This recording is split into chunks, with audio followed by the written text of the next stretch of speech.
Hello everyone, welcome back to this week's episode of Wholeness with Hannah. I'm thrilled to be joined today by Farzana. She is a highly experienced and trauma-informed sound practitioner and a leading voice in the world of sound meditation. Farzana works with alchemy crystal bowls, Himalayan bowls, gongs and percussion to create safe, nurturing spaces for healing and transformation. She's also the author of an incredible book called Sound Healing: How to Use Sound to Beat Stress and Anxiety. She's a go-to expert for wellness media with features across major publications and collaborations with leading brands. So I cannot wait for you to hear her wisdom and the magic of her work. So on that note, hi Farzana. Hello, thank you so much for having me. Thank you for joining me. So we're going to talk all about sound healing today. But to start with, can you tell us how you got into this work and what called you to sound? Yep, absolutely. So I had a very traditionally stressful job. I was quite high up in a company, doing a lot of juggling, constantly on the go, constantly on the run. And I didn't really have any rest in my life. And my idea of slowing down, I found it quite boring. If I'm being really honest, my life was designed in a very hectic way. And a little part of me did enjoy that hecticness. But obviously you can't maintain that, and you can't maintain it over several years or even decades. And so I just, was experiencing a lot of burnout constantly. And then I went to my first ever sound bath, and I just, they just said, lie down, you don't have to do anything. And when you're burnt out and you're stressed out, the last thing you want to do is actively have to learn something or do something. So I, lay down on this pillow, had a little blanket, and then they kind of started talking, and they started with these bowls for this sound bath. And the next thing you know, they're waking us up. And I was like, I got some rest. I was like, wait, what? But I've just put my head down. It can't be over. I thought I was going to be here for an hour. And they were like, you have been here for an hour. And I just felt like I'd slept for like 8 hours. I just felt really deeply rested and relaxed. And I just couldn't believe it. So I went back. And I'll be honest, I wasn't intending when I started this journey to become a sound practitioner. It was just something that was really helping me. And then I kind of was doing it more, and then I was like, I want to learn the science. I want to understand the neuroscience, the biology behind it all. So I went and studied it, and then, long story short, here I am. Yeah. So when you went and studied it, were you still working like a full-time job? I was, but I was kind of towards the end of, I could tell I was kind of towards the end of that kind of career trajectory. I just was like, I don't know how much longer I can maintain this, because my days were starting at like 6 o'clock in the morning. I was getting home at like midnight. Oh my god, yeah, that's so long. Sometimes even 1 o'clock. And don't get me wrong, I was doing lots of fun things as well. And sometimes, if I was seeing my friends, I'd get them to come to work events with me. So it wasn't like, it was all like toil and trouble and like really awful, but it was just very intense. And it was very, very much the intensity that you can't maintain. And when I started my career, I was 22, and by the time I'd got to like 32, I was like, this is a little bit harder now. So it was kind of coming towards the end of it. Yeah, amazing. So did you start going to a sound bath like every week? Did you make time for that at the weekend? I made time for it whenever I could. Right. So I say this to clients now, especially when you're at the start of your journey, don't put pressure on yourself and make it something that you have to do once a week or once a month or once anything. Because I think if you're close to burnout or you're experiencing burnout, having another thing on your to-do list is actually really detrimental, and it can actually feel like another burden, and that's not where we're trying to take sound. The idea of sound is that it kind of meets you where you're at, and it's one of the best things about sound healing is that it's a shortcut to the type of rest and meditation, that meditation will give you. So I don't want it to be a burden, and I kind of, for my own journey, saw that as well. So I didn't, I just went whenever I could, and if that was once a week, great. Sometimes it was twice a week, sometimes 3 weeks might go and I didn't go, but I tried not to beat myself up about it. Yeah, because I think that's really important, because a lot of people that I speak to, so burnout is actually one of my areas of research, and when you're burnt out, as you said, another thing on your calendar is just even more stressful. Yeah. But I think it's also people that aren't used to slowing down actually find the concept of lying down for 1 hour incredibly stressful. Yeah. Because you're then lying down and sitting with your thoughts, which is what a lot of people cannot do. Yeah. So, because I speak to people sometimes and they're like, oh, I need to chill, I need this. I'm like, have you ever tried a sound bath? Because honestly, big advocate for them, as you know. And they're like, I couldn't do that. I couldn't lie down for an hour. And I'm like, well, that's where you need to start then. You need to get to the point where you can lie down for an hour. But anyway. Absolutely. You're so right, because sometimes the people who say to me, who kind of present the most resistance, they're the ones that need it the most. Definitely. You know, and that kind of reminds me of when I saw, before I started my sound journey, I went to see an Ayurvedic practitioner, and I was like running late, and I burst in through the doors, and I was talking at 100 miles per hour, and she was like, my God, your energy. And she was like, do you do any yoga? Do you do any meditation? I was like, no, I haven't got time for that. I haven't got time. And she was like, you need it. You 100% need it, because even the pace with which I was talking, she was like, you're like a whirlwind. You need it. And I was like, no, I find it really boring. She's like, that's exactly who needs it. 101 needs it, finds it boring. Yeah. So you're 100% right. Yeah. So how do you get people to get past that barrier? So I think if you come to a sound bath and you come with an open heart and open intention, then I think it's the honesty with, there will be resistance, and everyone's journey is different. I think because I was so exhausted, that first sound healing experience that I had, I kind of passed out. I was running on empty. Did you snore? Do you know what? I don't know, and everyone was too polite to tell me, so I don't know. The reason I asked that is because whenever I go to, there's one I go to on a Wednesday night at 8:30. I don't really try not to be next to this same man that goes all the time, not to shade him. Yeah. He snores like every weekend. And I'm like, I try and have compassion, because I'm like, he's so tired. He comes here for his hour of rest. But I'm also like, but so do I. Yeah. Do you know what? It's a tricky one, because sometimes, if someone is snoring, it can feel really distracting. And obviously, if it's a gentle kind of like snore, then you can kind of ignore it. But I guess, the people that I've seen who get really furious, they're also in such rest deficit, that's why they're so annoyed. So and true. I think one of the good ways of understanding how tired you might be is if you're really snappy. If someone snoring or someone making a bit of noise sends you into like an orbital rage where you're so wound up and you're so angry and you can't think of anything else, that's your nervous system in extreme dysregulation. That's such a good point. Because you're on the edge. You're kind of like, anything could tip you over.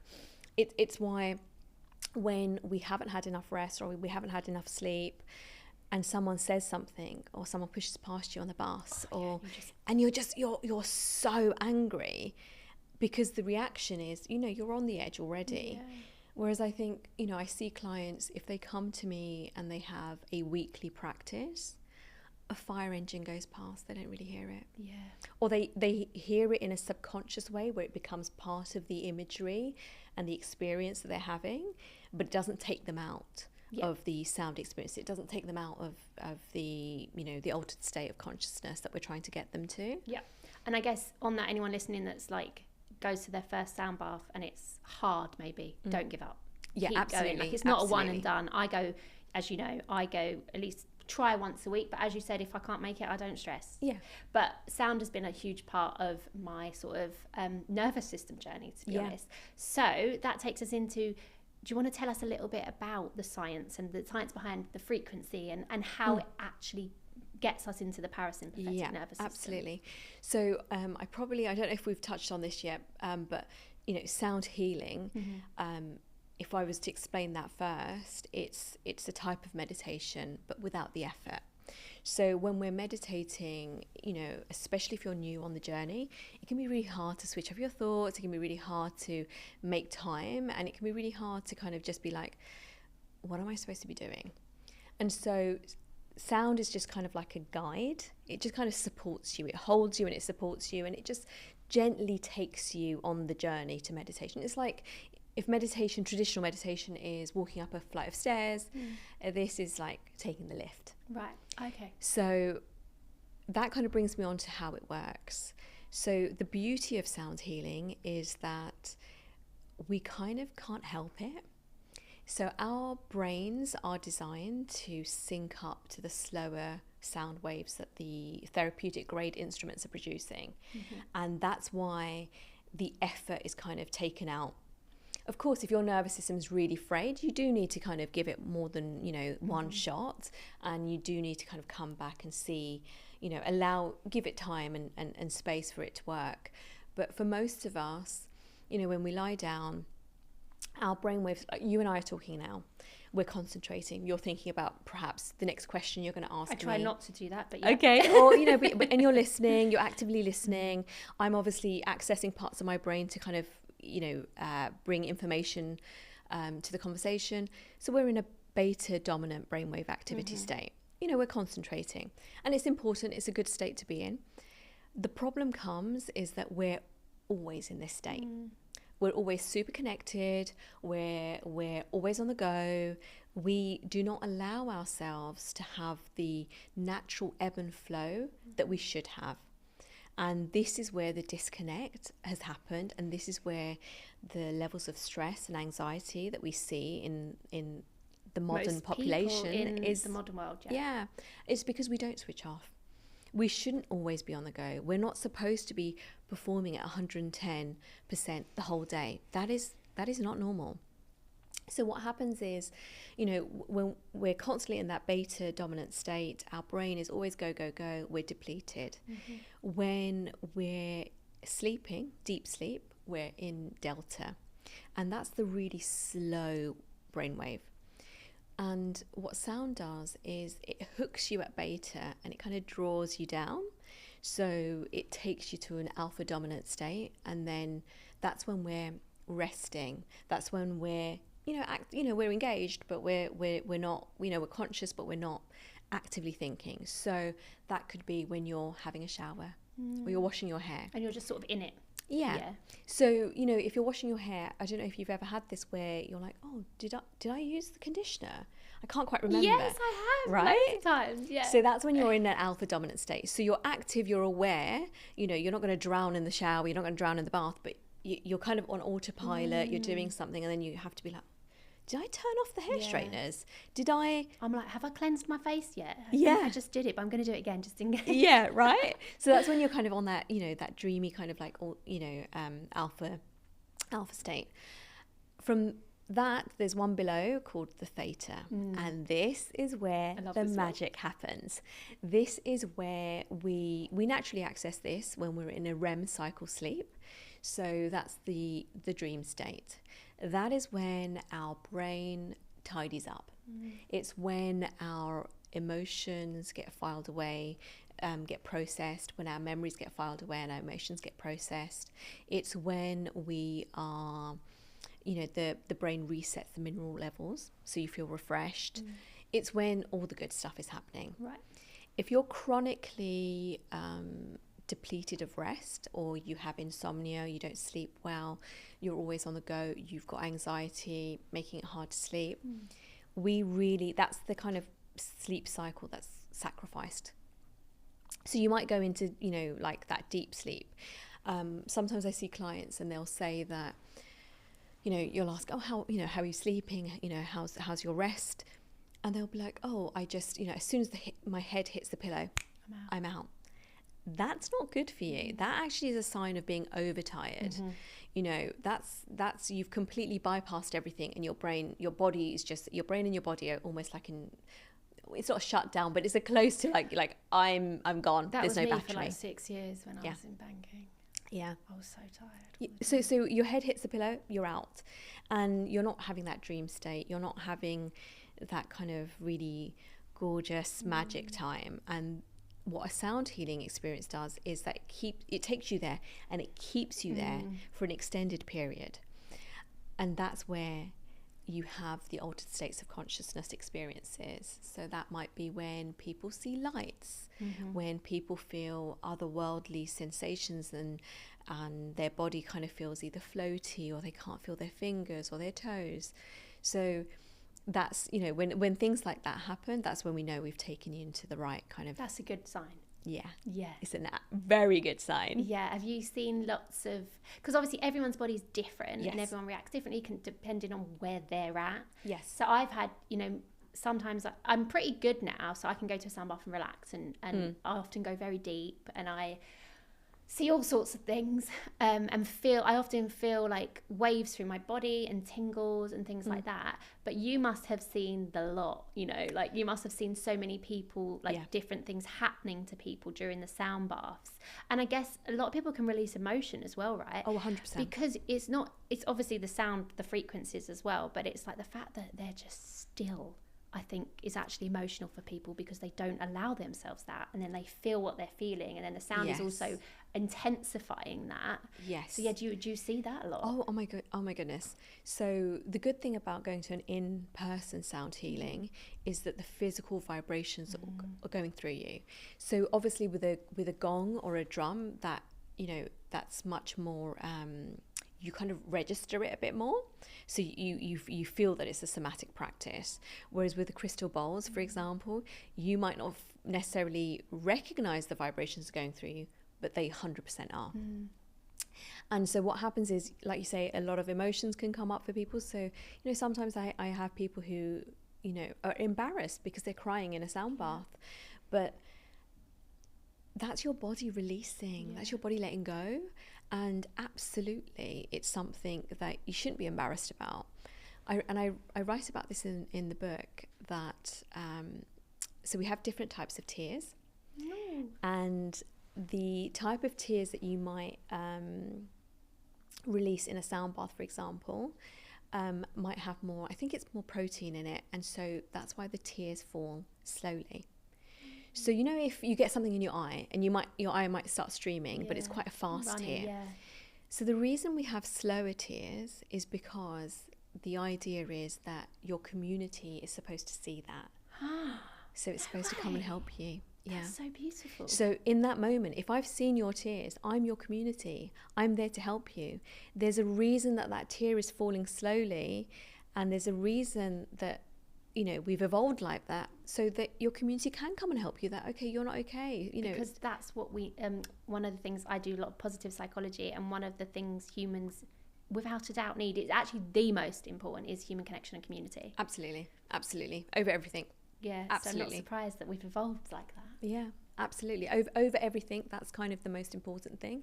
So people get embarrassed, and I'm like, don't be embarrassed. It's your body asking for help. It's your brain helping you. So I've had that. I've had, you know, some people really get freaked out, but they might be, you know, have more like, visceral experiences. Yeah, where they're kind of like, I mean, I wouldn't say convulsing, but they're almost, you know, shaking their arms and legs about, or they're just... my legs kind of do that sometimes. My, like, shaking. Have a little, like, boom, like your leg like just moves. A little flick, you know, or they're shaking.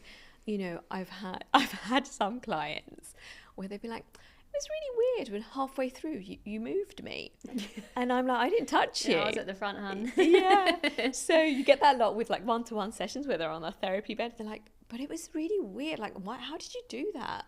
Or when the lights started flickering, and I'm like, I haven't touched the lights, because they're all processing things differently. So, you know, a lot of people have vivid colors. Some people will feel it very kind of in the body. So it really varies, and there's no correct way. There's no like, you know, this is the kind of like a ladder of experiences. It just depends on how your brain and your body processes sound and music and emotion, and so your experience will be very different to mine. One of the most magical things though, which is my favorite, and you know, is when it's very, very spiritual. Mine too. I love it. When you feel connected to source, you feel connected to everything, you feel connected to each other.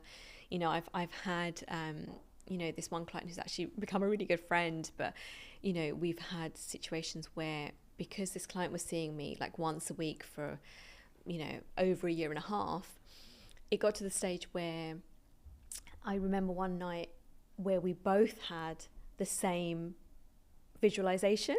Wow. And it's that kind of magic which you can't you can't quite explain like in a scientific way how that happens, but we came out of it and we were like, obviously, even though I was a practitioner holding the space, we both kind of fell into this. It's telepathy. Yeah, as well. Yeah, it's beautiful. It's really beautiful. So there's there's a whole rainbow of kind of emotions and activities and experiences that you can have in a sound bath.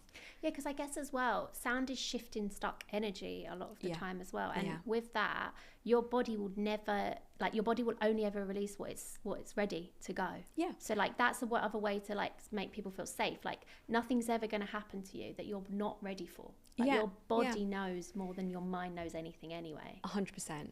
I think the beauty of sound is that it meets you exactly where you're at. So you're 100% correct. It's not going to take you on a journey that you're not ready to go on. It will meet you where you're at. Yeah, and if you've got the tears and the emotion, that needs to come out. Yeah. That needs to come out. And so if it's meeting you where you're at, and that could be that you're really angry. That could be that you're really annoyed at the end of the sound bath. Yeah, I've had that before actually, where I felt a bit angry. And that's okay.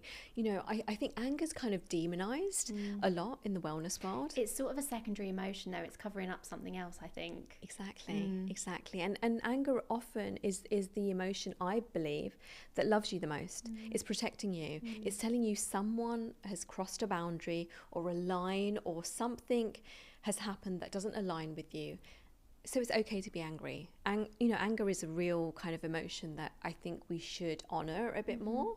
And so it's okay. So if something's made you angry in this sound bath, that is information. That is, if something's come up or some experience has come up or some memory where you're like, I don't often get memories, but I'm like, hi, good to release you, bye. But I think because you have a practice, so you get it, and obviously with your Reiki and everything else, I think you're quite tuned in. So I think that's a little bit different. I was going to say, I won't go into detail of what happens to me during sound baths because it's definitely the more spiritual experience. I have conversations. But not for everyone. But also I do know a lot of people that use them for actual physical healing as well. Like they have a bad knee and things like that, or they've got a bad ankle, and sound can really help that too. Yeah, absolutely. So it kind of, I think this is where the more somatic instruments I think really come into their own. So what are the more somatic instruments? So I was like the drum and the gong. Yeah, because the gong people can find that a bit more uncomfortable, I guess. Is that the right word? Yeah, I mean, if there's some discomfort in every sound bath is okay.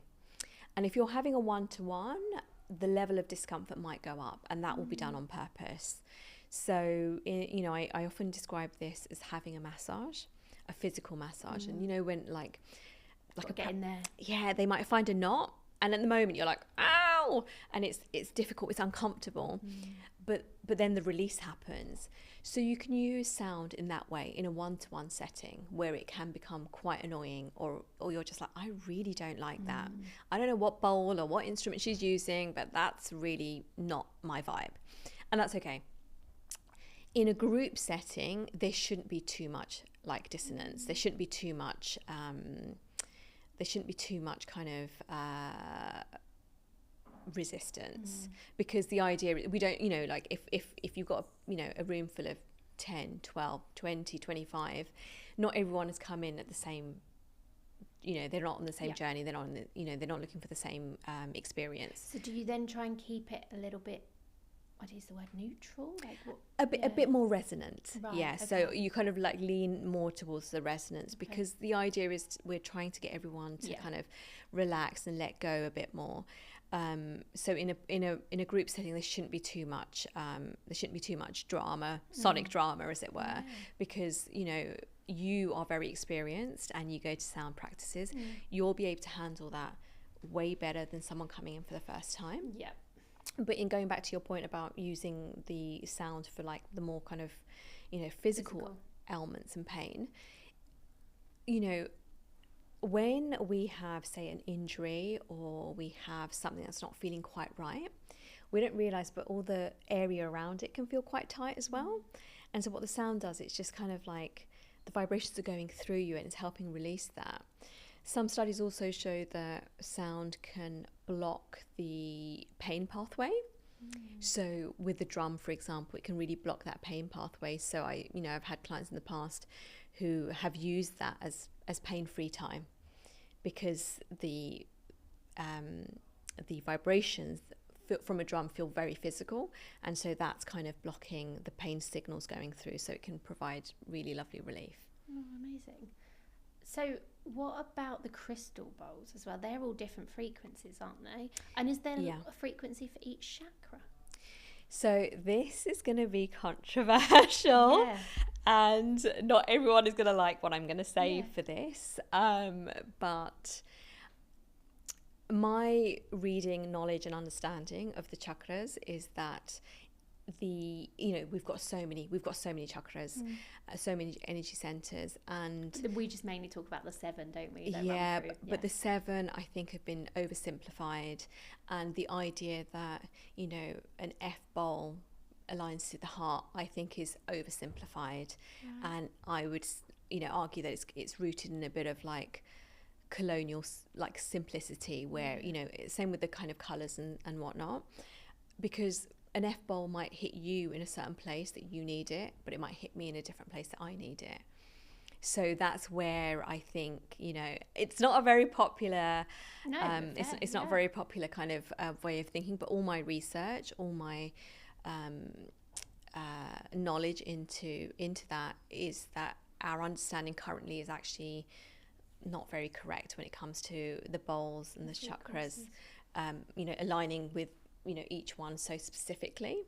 Yeah, because I guess humans aren't simple, we are very complex. Yeah, we're all very different. Yeah, exactly. So and also if you think about like I said, the F note being the heart chakra, you also have to think that the chakras have come from an ancient Indian system, and the music, there's a different scale. The Indian musical scale is different. It's not C, D, E, F, so it's, why would it necessarily align with our Western musical scale? So that's why I think that's a little bit kind of an area that, like I say, it's not going to be popular with everybody. Do you get taught that on the training? How do they take on like sound healing training? How do they talk about the different frequencies? Do they not relate them to the chakras? So it depends what kind of training you have, and so different training schools. So obviously, and there's quite a few now, right? Yeah, there's quite a few. So I think different schools have different ways of kind of coming to it. Mine was quite scientific. Mine was quite based in science, but I think that's what I wanted. Yeah. The kind of background I've come from, I needed to make sure that I could explain it in a very, physiological way. But I'm not going to say that they're not necessarily, different training schools have different ways, and you find what one you prefer. But that's of course the frequencies definitely are impacting your body, but just not in such a structured way. No, that makes sense. And because you can also feel like when I'm in a sound bath and I can feel they're changing the frequency, and I do sort of feel it differently, if that makes sense. But I guess that's just me as well. Someone next to me might not. The person next to me is usually asleep. Yeah, but I think you're very in tune. So, I think, if someone's very in tune, they will experience it very, very differently. Oh, I love it. I love a sound bath. I want it for everyone. So on that then, I think me and you have spoke about this before. People sometimes see sound baths as this big event that they go to. Yeah. And I love that as well. Like, don't get me wrong, like a new moon or like a full moon sound bath can be a really nice, big, lovely event. But what is even more effective is having them as part of your self-care or part of your daily, weekly life, like I do and like lots of people do. So what do you think of that? And have you seen a shift from maybe big events to incorporating it more? Or? So this is something I'm really passionate about, because I do think that it should be part of a weekly or fortnightly toolkit for your self-care, for your check-in, for you to kind of give time to yourself. And I agree. I love the big ceremonies, and I love the experiencing sound in a very ritualistic way. I'm very into my rituals as well. But I think what happens is, if we only see it like that, I think we really miss out on the beauty of having, a weekly check-in, a weekly or a fortnightly kind of check-in where you can allow yourself time to experience and process things that might not be life-shattering, but could be life-improving. And I think that's where I'd like people to kind of see it more as a practice that isn't reserved for big occasions. Yeah, definitely. To give you an example, I guess it's like if you enjoyed running, but the only time you ever ran was for a half marathon with your friends and your family and everyone came out, and then you went out for a big lunch afterwards. That's great, but why would you not go for runs every week leading up to that? Why would you not kind of access something that you enjoy and you benefit from on a weekly or more regular kind of experience? It doesn't have to be reserved for these really big kind of events, occasions. No, I love that. And I think I use it often as to clear my own energy field. Yes, because like, I've been busy, or if I've given a lot of healing sessions, I use it as just and I use it to sort of my time as well. Like it's just my time to be, and whatever needs to happen will happen. Yeah, exactly. And I don't think you need to save that for like, I must wait until the next full moon to access that. I think that's where I'd like people to kind of access it more as, as going for, Pilates class, as going definitely. for, it's part of, like, the gym kit. Like, because I actually go to them a lot at Third Space at my gym and like various other ones, but I'll go to them anywhere. I really love them, and I think I really especially love them in the winter as well. Yeah. Is that, I don't know, I'm trying to think why I feel like that, but even the other day I was like, oh, it's coming up to like autumn, winter, that means more sound baths. I think I got into a good routine maybe last winter where there was one on a Saturday that I would go to at 4:30. Oh, nice. And then this is going to sound so lame, but I'd go to the sound bath and then I'd stay at home and watch Strictly. That's not lame. So perfect. That's not lame at all. But like, I remember I'd come out of the sound bath and it would be dark, and for some reason I'd be like, oh, that was perfect, I'm really relaxed now, and I can walk home. I don't have to get on a tube, which again is probably I think better that makes a difference. if we can talk about that in a minute. But so I don't know, I felt like winter just felt maybe, I don't know, a bit nicer. Do you know what, I know exactly what you're talking about, and I know what you mean, and I think one of the reasons probably is that we should be hibernating more in winter. That's true. So the last couple of years, and this is really like jammy because not everyone can do it, but I've been in a position where I've been able to take most of December off. Amazing, yeah. And hibernate. And I've said to my friends, I'd love to see you, and you're welcome to come to me. Yeah. And I will cook for us, and we're supposed to be hibernating. And I think something about a sound bath almost gives you permission, because it's like, oh, I'm still doing something, but it's still cocooning, and it's still, you're wrapped in blankets, and it's the room is warm, and it's all kind of dimly lit, and it gives you permission, I think, to really embrace what naturally I think we should all be doing, hibernating more. And seasonal living, I think that is something I really embraced last winter. And I slept more. I allowed myself to sleep more. I have a kidney yang deficiency of energy. Yeah. So that means that I'm always cold. In long story short, for people listening. And like multiple Chinese medicine practitioners have told me, like, they're like, when they look at my tongue and they're like, "Are you always cold?" And I'm like, "Yeah." and they're like, "Never in winter. You should never have a cold drink." And I was like, never. They were like, water, but they were like, you should be drinking hot drinks in winter, hot breakfast. And last winter I followed that, and it definitely made a difference. It sounds really simple. I think there's so much wisdom in that. Yeah, there's so much and wisdom it's my kidneys, and they sadly, the big burnout I had apparently depleted my life force for my kidneys, which is actually finite.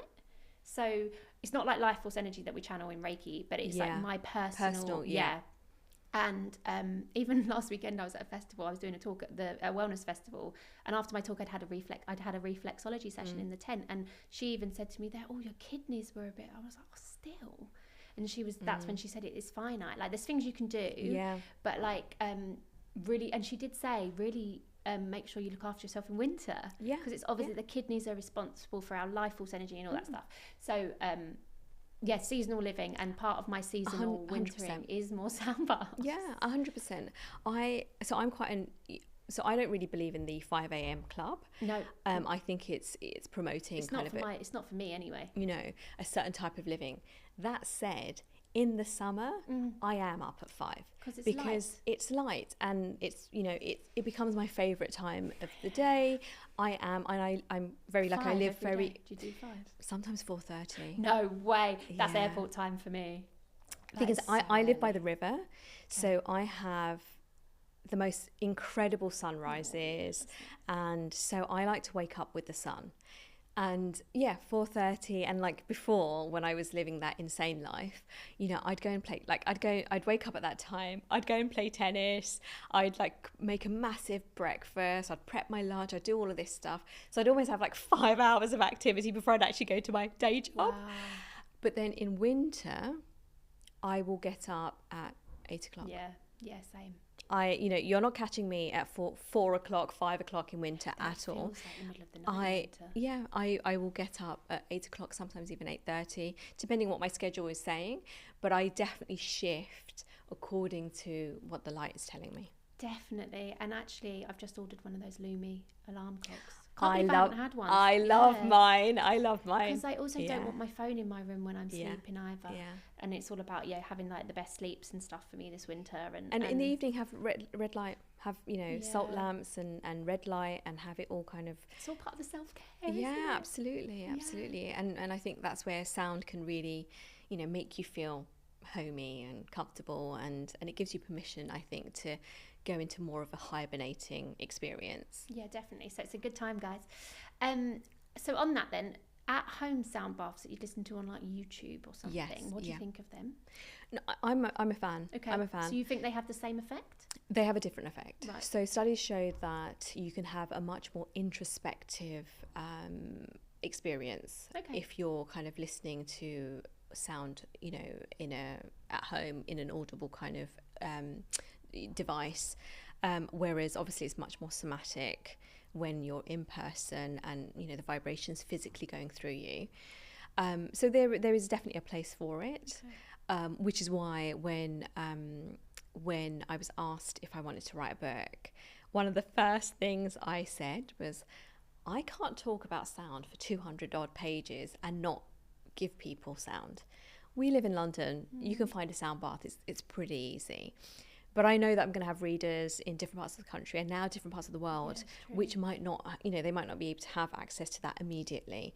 So we recorded a digital sound bath. So everyone who buys the book, there's a QR code at the back, they scan it, it takes you to a digital sound bath. So I think there's definitely place for sound and sound healing at home. But I would kind of incorporate both. And do you think the reason the research shows that you can be a bit more introspective at home, is it, do you think, because they feel safe, as in, not that they're not safe in person, but to go deeper into themselves, and as you said, like not going to be embarrassed or anything if they do cry? You know what, that we don't have, like, you know, solid kind of research for exactly what that is, but it could be. But again, it might not work for everybody. So I often can't do sound at home, because I am very much of the type of personality where I'll relax more once I've put the dishwasher on. Same, I'll relax more There's always something to do. Once I've put the clothes in the dryer, because then, you know, once I finish relaxing, the clothes will be ready to put away. I'll relax more. Maybe I'll just go and do that. And so then you're like, oh my God, 3 hours, whole evening's gone. I haven't done anything. You know, in terms of self-care, obviously I've got my chores done, but, you know, so I like and I enjoy the physicality of removing myself from my kind of my zone, my home, and going somewhere else and giving myself over to someone else and getting permission from that person to just be like, there is nothing you can do right now. So it's either you lie down and you start getting into this, or you're essentially kind of like wasting your own time because you can't do those other things. Whereas at home, you know, and I think there's a lot of people like that. However, if you've got young kids, or you've got, you know, you don't live somewhere that has access to a sound bath easily, then it's a great alternative. Yeah, then listen online, absolutely. I'm with you. I love the physical. I like that it's like part of my weekly ritual that I get to go and do it. But yeah, I totally understand if it's not accessible to you, then at home is great. And the other thing I wanted to say on that was, what about practitioner? practitioner dependent, like Reiki, or? Yes. Yes. Yeah, I think, it's incredible that sound is having such a boom right now, and there's so many more practitioners, but not everyone will have been trained in the same way. Also, I say this often, finding your practitioner, it's almost like finding your therapist. It applies to everything. Yes, true. Because your practitioner is bringing their energy, their life experience, their wisdom to your sound experience. And the way I play is really correct for a lot of people, but it might not be correct for everybody. And that's okay, because we're not in the world of ego. So if someone's like, you know what, you didn't play, it's not spirited enough, it's not engaging enough for me. I'm quite a gentle player. I like to play in that kind of soft feminine kind of space. So a lot of people, enjoy that. And so, I have clients that might be in active recovery from, particular cancers, or they have epilepsy, or they are hard of hearing, or, they might have other things. And so a more softer guided experience is correct for them. Someone might come in and they need a sonic shakedown. I'm not going to be able to give you that, because that's not the style of play that I enjoy, that I necessarily agree with in a group setting. So I'm not going to be able to give you that. But there'll be a practitioner who is more, energetic in their style of play, and so you might benefit more from that.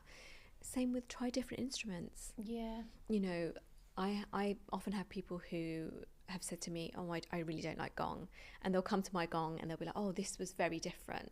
So try different instruments with different practitioners to see where you fit in and where is your kind of space.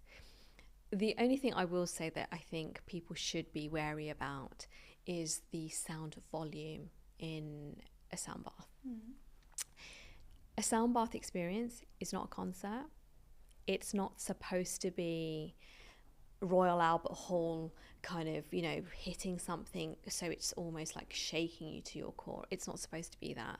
And I think sometimes, especially if you're new to sound healing and you come in and you're like, oh, I was expecting it to be much more, of a concert experience, and it's not supposed to be that. So that's the only thing I would say. Just be aware that your practitioner isn't playing in a way that's so loud that it could potentially damage your hearing. Yeah, I definitely have been to a few in my time where I'm like, oh, yeah, it shouldn't be like that. Quite hard on your hearing. No, it shouldn't be like that. I came to your one last week, obviously, and it was so feminine actually, and so lovely, and I was so relaxed. It took me a while at the end, didn't it? I was like, I can't get up. I just want to stay. So yeah, no, that's totally true. So basically, if people go to a sound bath and they're like, oh no, I'm not sure about that, try a different practitioner before you like totally give up on it. Because it, if it's too activating, or if your nervous system is quite frayed, and you go to something and it's really loud, where like you said, where you're like, I don't know how I feel about that, then that is kind of going to put you more on edge. Yeah, definitely. But yeah, so it's trial and error, and making sure. I think it's really important for studios when you're hiring somebody, whether it's a studio or a hotel, make sure that they're properly trained. Fully insured. Yeah, no, definitely. So you've got your book there. Yes, I have. Is there anything you want to talk us through that you've written about? Because I know you've actually focused it on how to beat stress and anxiety, which is prevalent. Yes. Any nuggets of wisdom can you share? Just nuggets, because people can go to a sound bath. Yeah, go to a sound bath. Go to a sound bath. Scan the code at the end. You can have a free sound bath at home. What about the stress and anxiety bit? So the beauty of sound is that it works on so many different levels, and one of the most incredible things is that it really takes you out of your fight or flight. It takes you out of being, ready to kind of go, and it kind of takes you back to your parasympathetic nervous system. It kind of down regulates you. It teaches you how to be safe. A lot of the work that you might do with any type of nervous system regulation essentially is trying to tell your body that you're safe. And this is where I think sound really, really is a gentle, beautiful way of doing that. It taking you back to your safety, because you can't really process everything in your mind until your body knows that it's safe. So rather than just saying to yourself, oh, I'm safe, but if your body's still acting like there's a saber-toothed tiger about to attack you, you can't really let go. And I think it's unfair to expect people to let go. You've got to teach yourself that you're physically safe. And I think sound really does that. You know, in the book, I talk about kind of bottom-up processing, which we're kind of now really beginning to understand is actually the default for the human experience. You know, your body needs to feel safe for it to feed back to your brain that you're safe, and, you know, and it kind of goes like that. And, you know, sound, you know, we're designed for this. You know, our ancestors, so for example, crystal alchemy bowls are quite new in their, in the way that they are now, and the way we use them. But, you know, our ancestors would have listened to the birds, and that would have told them, you're safe, you're safe, okay. Yeah. And, you know, the rustling of nature, basically. Yeah, of you know, the wind kind of traveling through the trees. All those things would have given our ancestors time to be like, oh, you're safe, you're okay. And we've kind of, you know, a lot of us live in very urban, built up spaces where we don't have necessarily even access to too much nature. Yep. And so this type of sound healing, it kind of taps into that ancient kind of biology that we all have.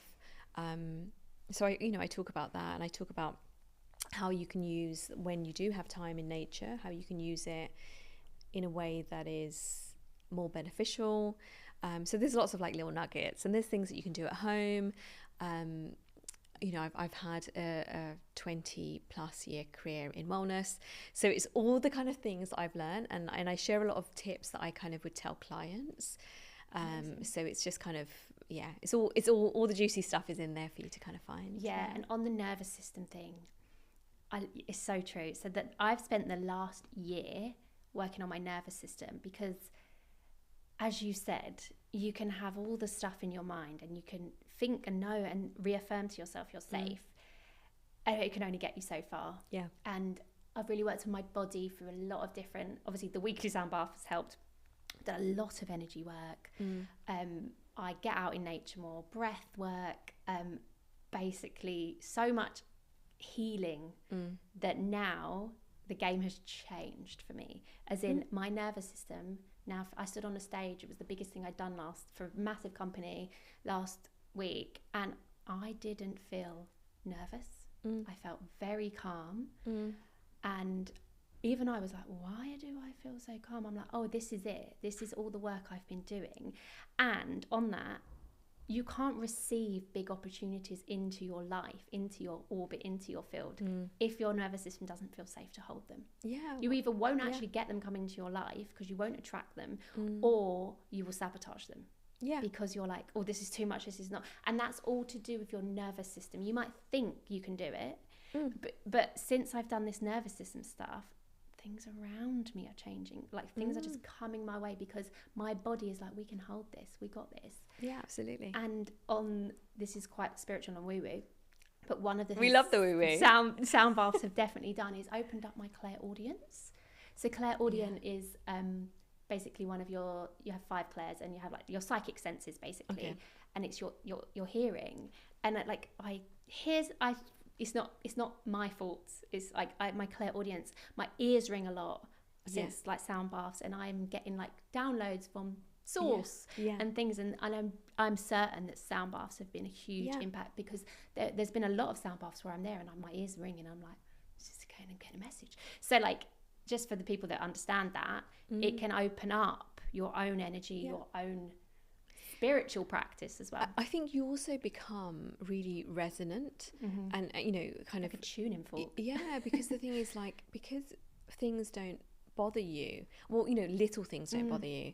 You know, I think sometimes the dialogue is a little bit lost, that the idea that nothing's supposed to bother you. That's not correct. Human. We're having a human experience. Exactly. And if you see something really traumatic on the news, or there's on the world stage, those things should be bothering you. They absolutely should be. However, you know, if someone pushes past me at a coffee shop, I don't care. It's so true, isn't it? That's the things I've been noticing. I'm not shook, and it's, even if I am, it's not for very long. It's about coming back. You're just like, you know what? You obviously need that coffee more than me. And you're help yourself. I have so much more compassion for people. You just start to let go of those smaller niggly things. Yeah. And what that does, going back to your point, it opens up space mentally, emotionally, physically, for you to then pursue other things, and for you to pursue bigger opportunities, for you to call in bigger goals, for you to have time to be like, oh yeah, I'm going to do this. Yeah, I'm going to do that. Yeah. Oh, gorgeous. I mean, we could keep going forever, but we should probably start to round up. So I think we've covered so many reasons why people might want to try a sound bath, but is there anything you would like to leave them with? I think for me, sound is just the most magical portal into health and happiness and healing, that I would just like everyone to give it a go, and go to it with an open heart. Yeah, just give it a go. If it's for you, great. If it's not, there's many other healing modalities and self-care modalities. Yeah. Okay, well, thank you so much. I love talking to you. And where can the listeners find you and buy your book? So it's available at all good bookstores. And so it's available at all good bookstores, online, where you'd normally get your books. Amazing. I will put it in the show notes of the episode as well. And can they find you on Instagram? And Yes. So on socials, I'm at the Sound Therapist. So nice and easy to remember. Yeah. So I'm sharing bits of wisdom, sharing how often I go to the theatre, musical theatre. I love all types of sound and music. So yeah. Amazing. Perfect. Well, thank you so much. No, thank you. Bye.